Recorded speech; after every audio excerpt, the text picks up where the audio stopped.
जय शिवराय मित्रांनो, मी सूरज बापू देशमुख, विदर्भ अध्यक्ष, अखिल भारतीय छावा विद्यार्थी आघाडी। मित्रांनो, हे पहा, हे सोंदडी गावची जिल्हा परिषद शाळा आहे। ह्या शाळेमध्ये, ह्या शाळेच्या आवारामध्ये आणि ही शाळेची जी इमारत आहे ही पूर्ण धोकादायक झालेली आहे। ह्या इमारतीमध्ये गेल्या 2 वर्षापासून इथचे जे पालक कमिटीचे अध्यक्ष आहेत यांनी पण वारंवार शासनाला कळवलेलं आहे, तरी पण शासनाने ह्या इमारतीकडे पूर्ण दुर्लक्ष केलेलं आहे। परवाच्या दिवशी एक जे घटना झाली, ह्या घटनेमध्ये जे परवाच्या दिवशी जे वारं सुटलं होतं, त्या वाऱ्यामध्ये ह्या शाळेचा एक पोपळा पडला। काहीतरी अंतरावरला एक मुलगा होता, तो मरता मरता वाचला।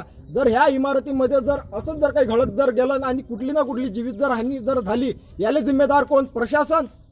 मित्रांनो, खरोखर आज हे लाजिरवाणी गोष्ट आहे। एकीकडे डिजिटल इंडिया आणि मेकिंग इंडियाचे स्वप्न पाहणारा देश आपला, साधी जिल्हा परिषदची शाळा पण इथं इमारत होऊन नाही राहिली। खरोखर मित्रांनो, लाज वाटायला पाहिजे आपल्याला। गेल्या 2 वर्षापासून आम्ही अखिल भारतीय छावा संघटनेच्या तर्फे वारंवार प्रशासनाला निवेदनाच्या तर्फे, कंप्लेंटच्या तर्फे आम्ही वारंवार प्रशासनाला कळवलेलं आहे, तरी पण प्रशासनाच्या डोळे झाक करत आहे। येत्या 2 दिवसात ह्या शाळेची कुठली ना कुठली पर्यायी व्यवस्था नाही केली तर आम्ही संपूर्ण विद्यार्थ्याला आणि पूर्ण पालक कमिटीला घेऊन BDO ऑफिस, पंचायत समिती येथे आम्ही शाळा भरवणार आहोत। जय शिवराय, जय महाराष्ट्र।